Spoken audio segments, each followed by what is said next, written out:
मेरे प्यारे प्रतियोगी परीक्षार्थियों, मैं राम कृपाल आज पुनः आपके सामने कुछ जनरल नॉलेज और हिंदी की मिली जुली चर्चाएं करूंगा। मेरा पूरा प्रयास ये रहता है कि मैं आपको जानकारियां देने का प्रयास करूं। देखिए, मिली जुली चर्चा का सबसे बड़ा फायदा ये होता है कि आपका वनडे कॉम्पिटिशन्स लाभ में होता है। तो मैं शुरू कर रहा हूं। आज तारीख हो गई 18 नवंबर। जहां तक 18 की बात है तो जैन धर्म के 18वें तीर्थंकर हैं अरहनाथ और इनका प्रतीक चिन्ह है तगर कुसुम। अगर हम भारतीय संविधान के भाग 18 की बात करें तो इसमें आपातकाल का वर्णन किया गया है। इसमें अनुच्छेद 352 राष्ट्रीय आपात का वर्णन है। अब तक लग चुका है 3 बार। पहली बार 1962 में लगा, फिर उस समय राष्ट्रपति थे डॉक्टर सर्वपल्ली राधाकृष्णन। फिर उसके बाद जो है 1971 में राष्ट्रीय आपातकाल लगाया गया। उस समय राष्ट्रपति महोदय थे वाराहगिरी वेंकट गिरी। फिर 1975 में आंतरिक अशांति के आधार पर तीसरी बार राष्ट्रीय आपातकाल लगाया गया था। उस समय राष्ट्रपति थे महामहिम फखरुद्दीन अली अहमद। हालांकि 44वें संविधान संशोधन 1978 के द्वारा आंतरिक अशांति शब्द हटा दिया गया है और उसके स्थान पर सशस्त्र विद्रोह जैसा शब्द लाया गया है। फिर अनुच्छेद 356 में राज्यों में संवैधानिक संकट की चर्चा की गई है। सबसे ज्यादा जो मुझे जानकारी है कि पंजाब में राष्ट्रपति शासन लगा। उत्तर प्रदेश में अब तक 356 का प्रयोग 10 बार हो चुका है और अनुच्छेद 360 में वित्तीय आपात का वर्णन किया गया है। अब तक अनुच्छेद 360 यानी वित्तीय आपात का एक बार भी प्रयोग नहीं हुआ है। तो मैंने भाग 18 की बात की। फिर आगे चलते हैं। अनुच्छेद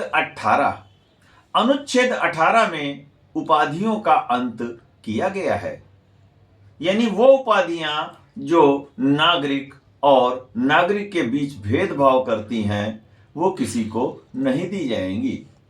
जैसे अंग्रेजों के समय खान बहादुर, राय बहादुर ये उपाधियां दी जाती थी, लेकिन शिक्षा और मिलिट्री संबंधी उपाधियां दी जाएंगी क्योंकि ये नागरिक और नागरिक के बीच कोई भेदभाव नहीं करती। जैसे पद्म विभूषण, भारत रत्न, पद्मश्री या और भी तमाम उपाधियां ये एक सम्मान तो करती हैं एक नागरिक का, लेकिन दूसरे नागरिक से उसे मतलब ऊपर या नीचा दिखाने का प्रयास नहीं करती। तो अनुच्छेद 18 उपाधियों का अंत। और आगे चलते हैं। अगर 18 की बात की जाए तो वर्तमान समय में भारत में वायु रिजर्व या जैव मंडल की संख्या 18 है। वायु रिजर्व या जैव मंडल की संख्या 18 है।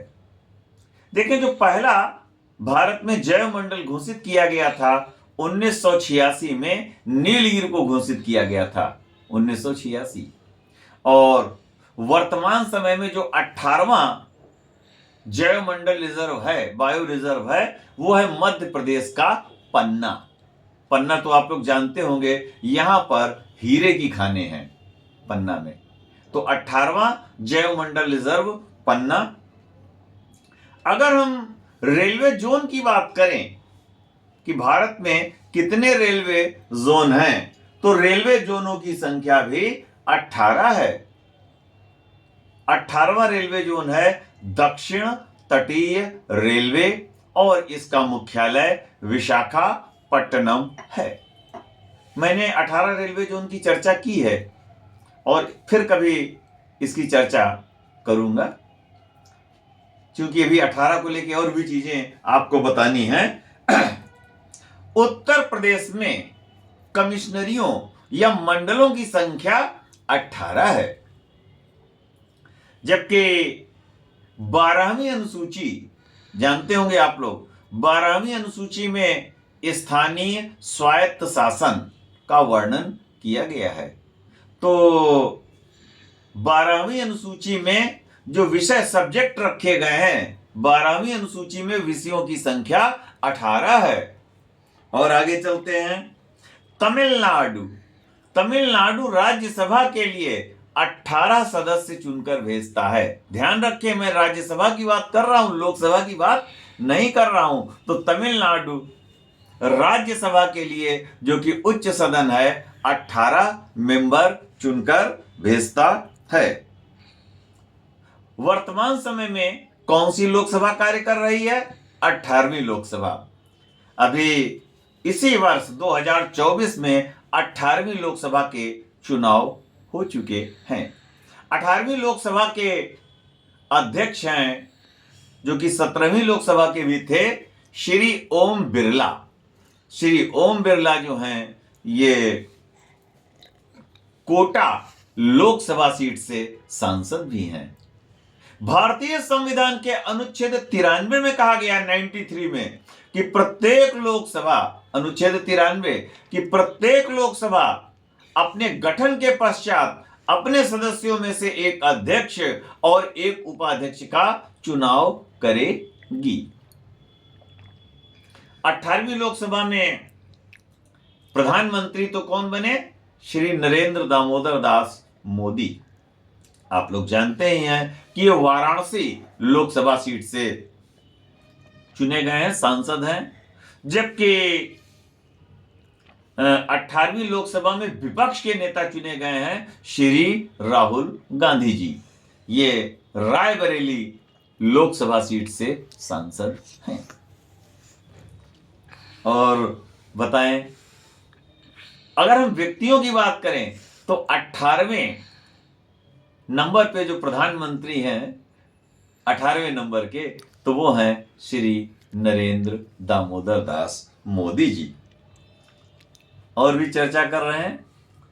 मतदान की आयु सीमा, ये इसकी भी 18 वर्ष है। यानी कोई 18 वर्षीय जो है, 18 वर्ष का कोई बालक या बालिका या व्यक्ति कह सकते हैं, पुरुष या महिला, वो कहना चाहिए इसमें अपना मतदान कर सकता है। मतलब जो चुनाव होते हैं, चुनावों में, निर्वाचन में अपना वोट डाल सकता है।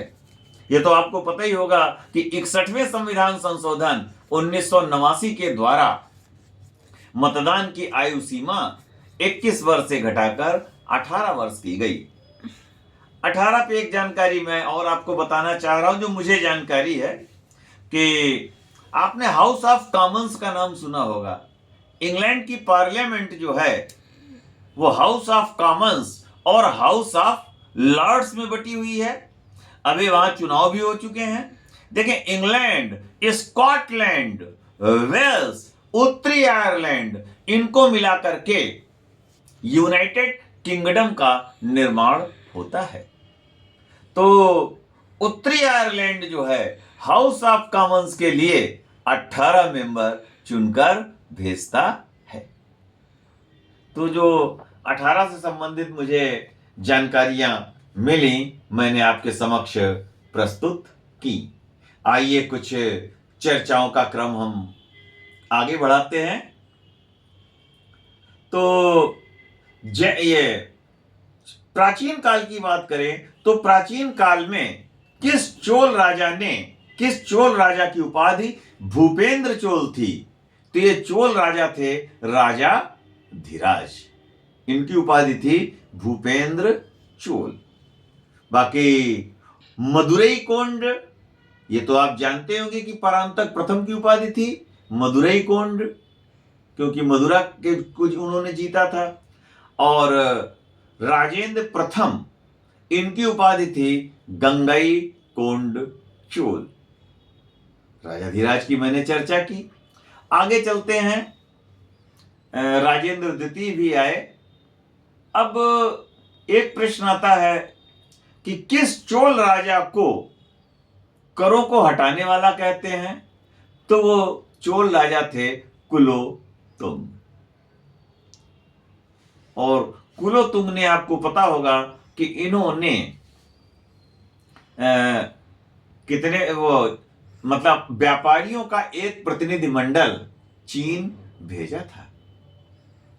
अब मैं आपसे प्रश्न करना चाहता हूं, आप लोग बैठे हैं सामने, देखिए अगर प्रश्न नहीं होंगे तो याद नहीं होगा, और मेरा उद्देश्य है कि आपको याद हो। ज्यादा से ज्यादा जानकारी तो मैं दे सकता हूं आपको, लेकिन अगर आप याद नहीं कर पाएंगे तो वो भी व्यर्थ है।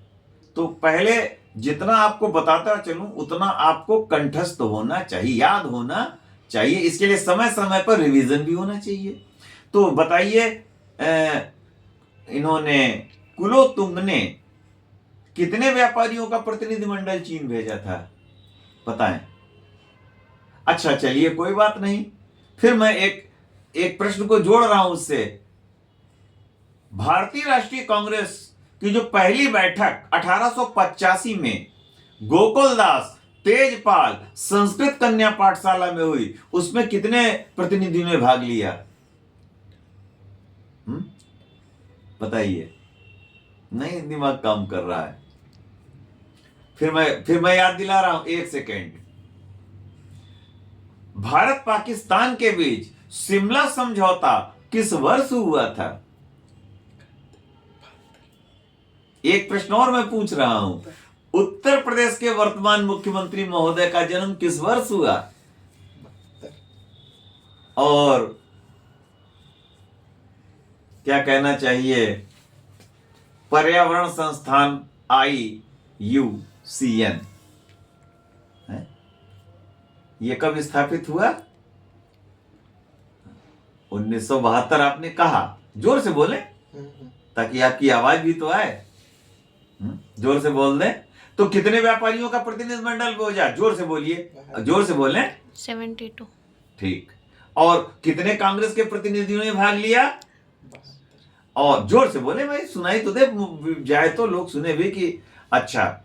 और भारत पाकिस्तान समझौता, शिमला समझौता, 1972। और वर्तमान उत्तर प्रदेश के मुख्यमंत्री जी का जन्म भी, जोर से बोलो, 1972। हाँ, तो ऐसे हुआ था। ये चोल काल की मैंने आपके सामने, देखें हम एक चीज को दूसरे चीज से जोड़ते हैं। कुलोतुंग का वास्तविक नाम? कुलोतुंग का वास्तविक नाम, देखें आराध्या जी पूछ रही कुलोतुंग का वास्तविक नाम, तो कुलोतुंग का वास्तविक नाम राजेंद्र था।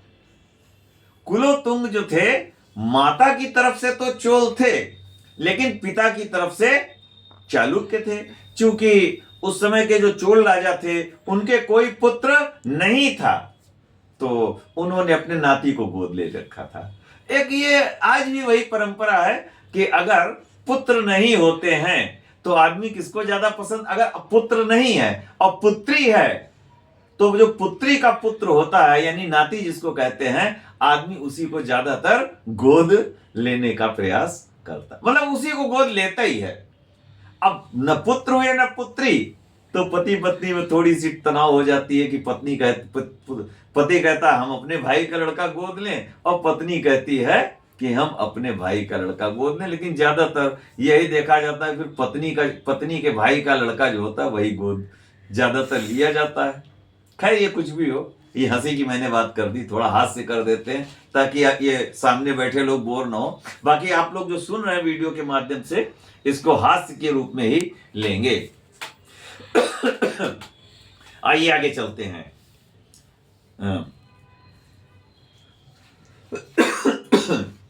किस प्रधानमंत्री के कार्यकाल में 2 उप प्रधानमंत्री हुए? देखिए भारतीय संविधान में उप प्रधानमंत्री का कोई वर्णन नहीं है, लेकिन क्या कभी ऐसा हुआ कि किसी प्रधानमंत्री, वैसे तो उप प्रधानमंत्री हुए हैं, समय समय पे संतुष्ट करने के लिए प्रधानमंत्री का पद दिया गया, लेकिन एक प्रधानमंत्री ऐसे भी हुए कि उनके समय 2 उप प्रधानमंत्री हुए। कौन से प्रधानमंत्री हुए? 2 उप प्रधानमंत्री हुए। तो ऐसे कौन से प्रधानमंत्री थे जिनके कार्यकाल में 2 प्रधानमंत्री हुए? कुछ आप लोग बता सकते हैं?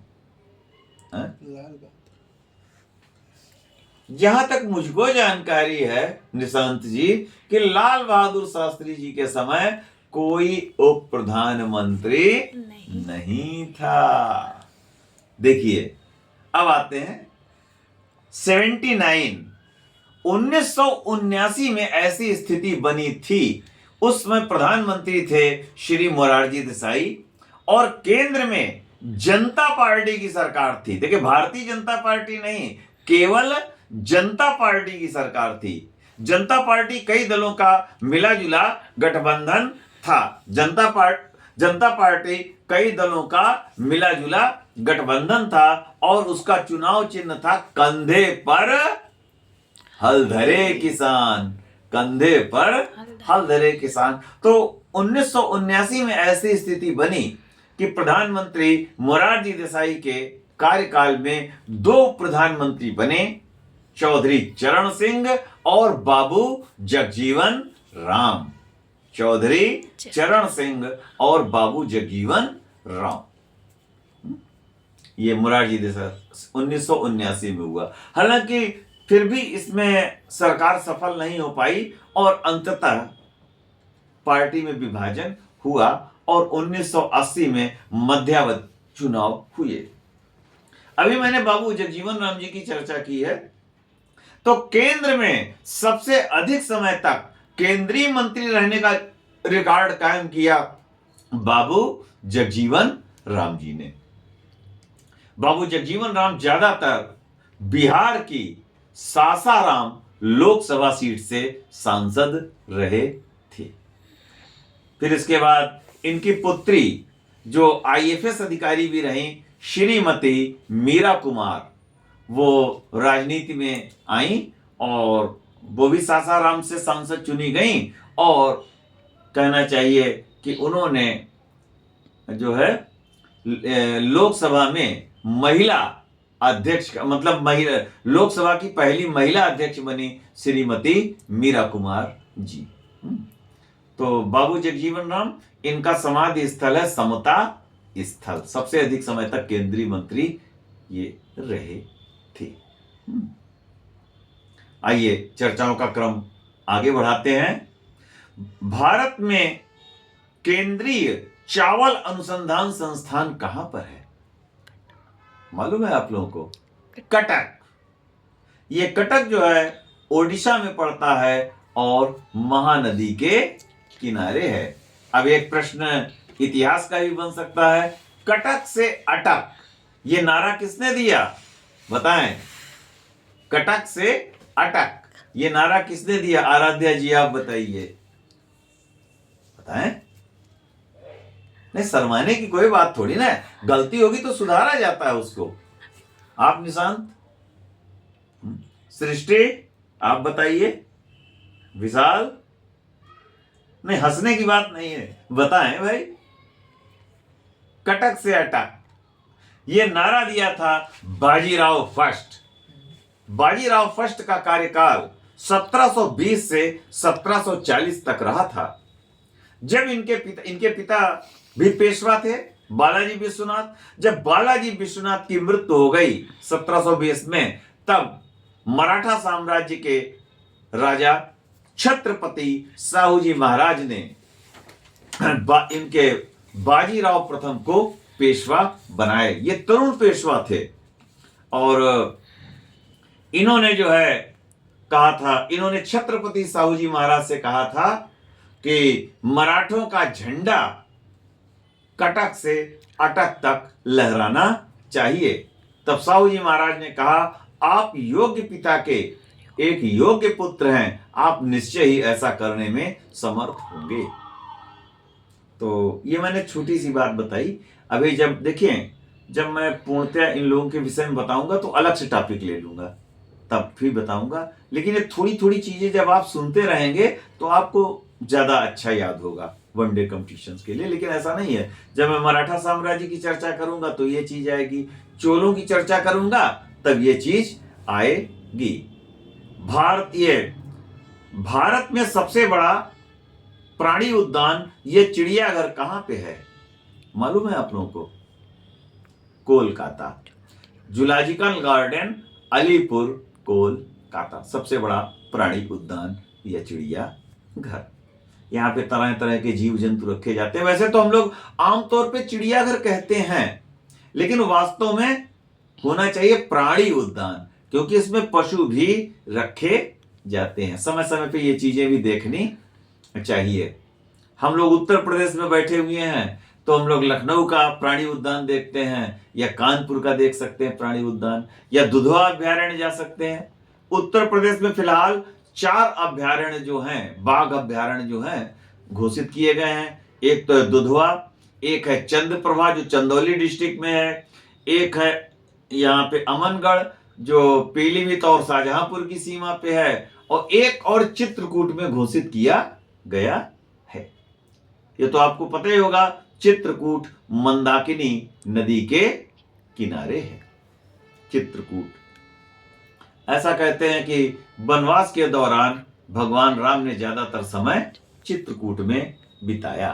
देखिए, ये मंदाकिनी मैंने नदी नाम आपको बताया, तो मंदाकिनी नदी एक तो उत्तराखंड में भी बहती है और एक मंदाकिनी नदी चित्रकूट में है। ये दोनों नदियां अलग अलग हैं। तो ये चित्रकूट, यहां की मंदाकिनी अलग है चित्रकूट वाली। अब देखें, एक प्रश्न ऐसा भी है कि ऐसा कौन सा जिला है जो उत्तर प्रदेश में ही पड़ता है और उसका कुछ हिस्सा मध्य प्रदेश में है? तो वो जिला कौन है? चित्रकूट। इसका कुछ हिस्सा उत्तर प्रदेश में है और कुछ हिस्सा मध्य प्रदेश में है, चित्रकूट। तो आइए 1 मिनट में मंदाकिनी नदी को थोड़ा बता दूं, फिर चित्रकूट पे आऊंगा। ये एक मंदाकिनी नदी उत्तराखंड में बहती है, केदारनाथ मंदाकिनी नदी के किनारे है। अब आप ये कहेंगे कि मंदाकिनी किस नदी की सहायक है? मालूम है आप लोगों को मंदाकिनी नदी? सोचे, नहीं बता पाए। देखें, मंदाकिनी नदी अलकनंदा नदी की सहायक है। रुद्रप्रयाग नामक स्थान पर, रुद्रप्रयाग नामक स्थान पर मंदाकिनी नदी अलकनंदा नदी में मिल जाती है। रुद्रप्रयाग। अब 1 मिनट बताइए, रुद्र किसका पर्यायवाची है? रुद्र शंकर जी का, शिव जी का पर्यायवाची है रुद्र। शंकर का एक अर्थ कल्याण भी है। शिव, शंभु, पिनाकी, वामदेवहर, नीलकंठ, भूतेश, और क्या कहना चाहिए, भूतेश इसलिए कहते हैं क्योंकि इनको राक्षस या भूत लोग भी अपना ईश्वर मानते हैं। ऐसा कहते हैं कि जब इनकी शंकर जी की बारात गई तो सभी औरतें थाली आली फेंक के भाग गईं जब उन्होंने देखा कि एक से एक भूत आ रहे हैं। वो इसका वर्णन तुलसीदास जी ने किया, जस दूल्हा तस बनी बराता। तो ये मतलब वर्णन है उसमें। हालांकि शुरू में तो लोग घबराए, लेकिन जब उन्होंने भगवान शिव का असली रूप देखा तब वो लोग उन्होंने भगवान माना। देवादिदेव, देवादिदेव भी इनका पर्यायवाची है। आशुतोष, शीघ्र प्रसन्न हो जाने वाले, और शशिधर चंद्रमा है। शशांक, शशांक नहीं, शशांक नहीं है, ध्यान रखें। आप लोग मुझे भी भरमा देंगे हैं? चंद्रमा का। वाह भाई आराध्या जी, आप तो मुझे ही भरमा दे रही है।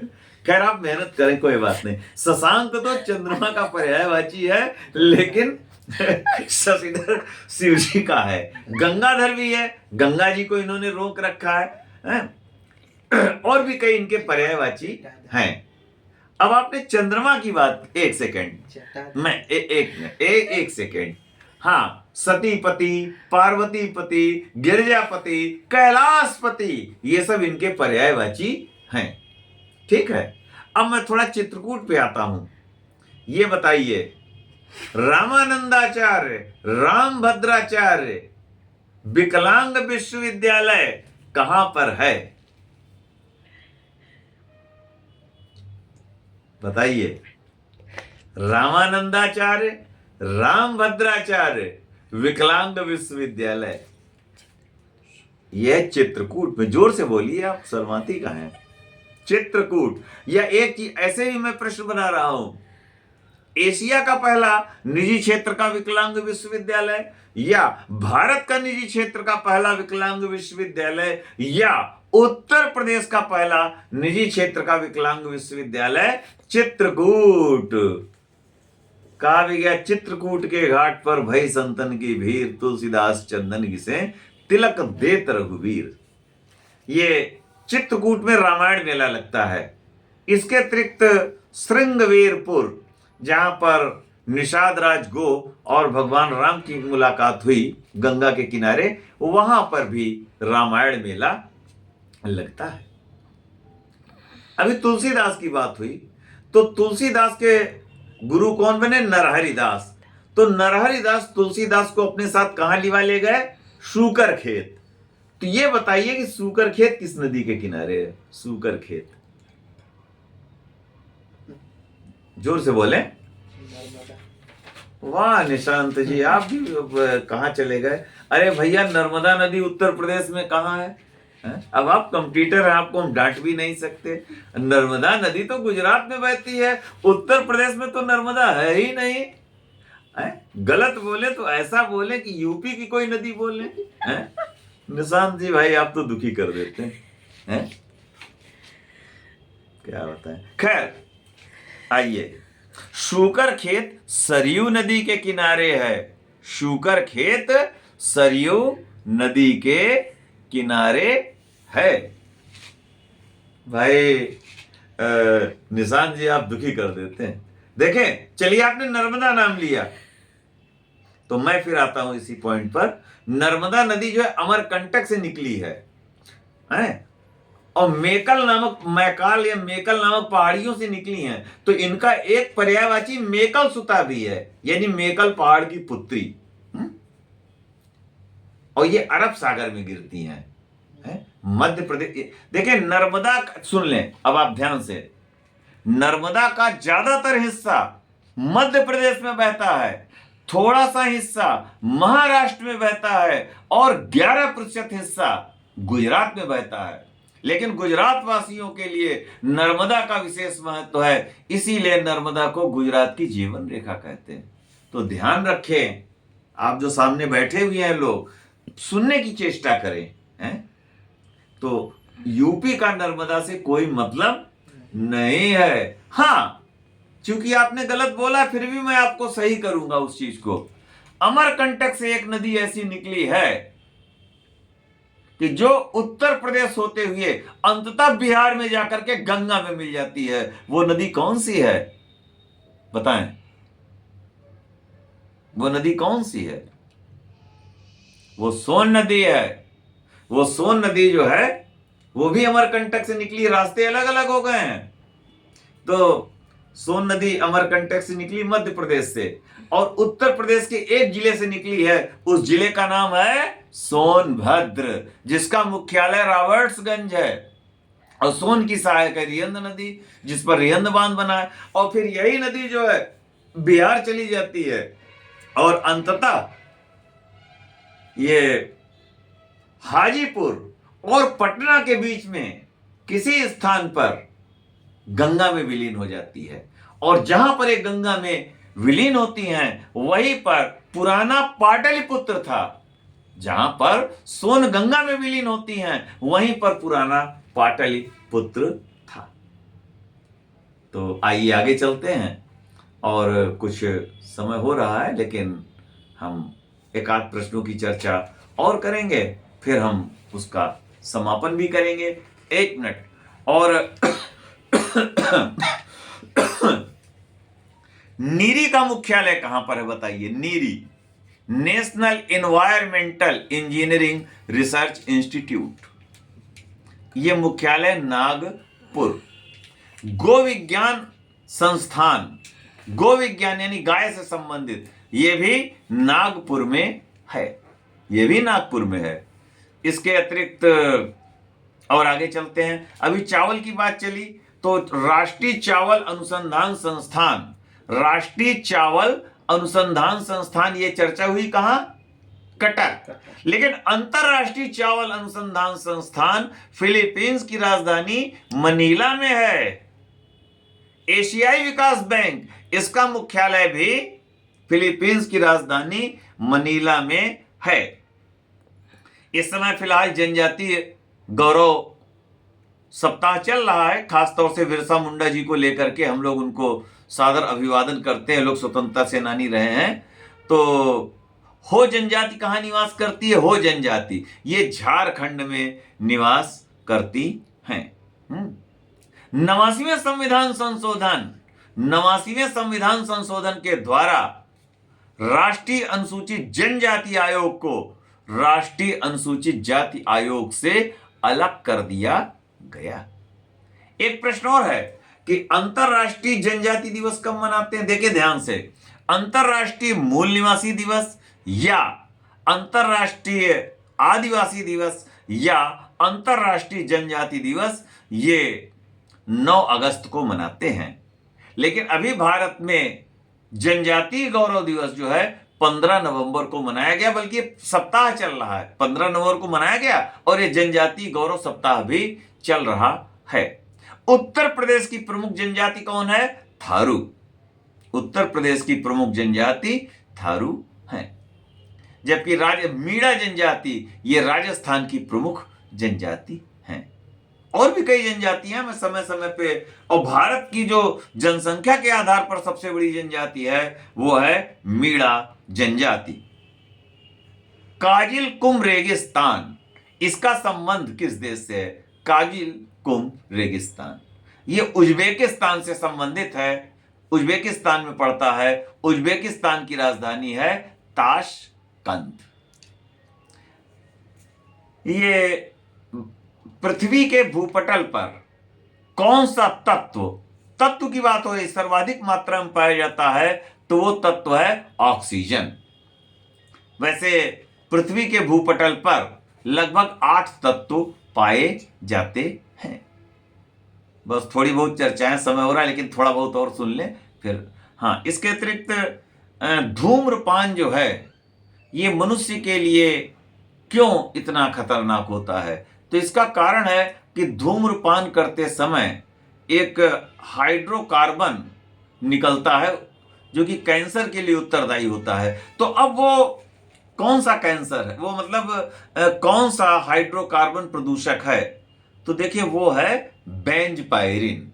बेंजपायरिन हाइड्रोकार्बन है जो कि कैंसर के लिए उत्तरदायी है। तो इसलिए जो है ये काफी नुकसानदेह होता है। आज सोमवार का दिन है। सोम का एक अर्थ चंद्रमा भी है। तो आइए थोड़ी सी चंद्रमा की भी चर्चा हल्की फुल्की करते हैं। तो चंद्रमा की चांदनी पृथ्वी तक आने में कितना समय लेती है? 1.3 सेकेंड। हम चंद्रमा का कितना भाग देख पाते हैं? 59%, लगभग 59% भाग देख पाते हैं। चंद्रमा पर भारत में चंद्रमा पुरुष किसे कहते हैं? भारत में तो ये हैं जी माधवन नायर साहब, चंद्रमा पुरुष, मून मैन। और चंद्रमा जो है पृथ्वी का चक्कर कितने दिनों में लगाता है मालूम है आप लोगों को? चंद्रमा पृथ्वी का चक्कर कितने दिनों में लगाता है? ये लगाता है 27 दिन। 27 दिन 7 घंटे 43 मिनट 11.46 सेकेंड। 27 दिन 7 घंटे 43 मिनट 11.47 सेकेंड, सॉरी 11.47 सेकेंड में जो है पृथ्वी का चक्कर लगाता है। बस एक आध प्रश्न और फिर उसके बाद मैं समापन करूंगा। ये बताइए, काशी नागरी पिचारणी सभा ने जो है किस हिंदी के विद्वान को आचार्य श्री की उपाधि दी? तो ये आचार्य महावीर प्रसाद द्विवेदी जी इनको दी। प्राचीन ऐतिहासिक भूगोल में रत्नाकर, किस महासागर को रत्नाकर कहा गया? तो वो है हिंद महासागर, इसको रत्नाकर कहा गया। ठीक है, मैं अपनी वाणी को यहीं पर विराम दे रहा हूं। धन्यवाद।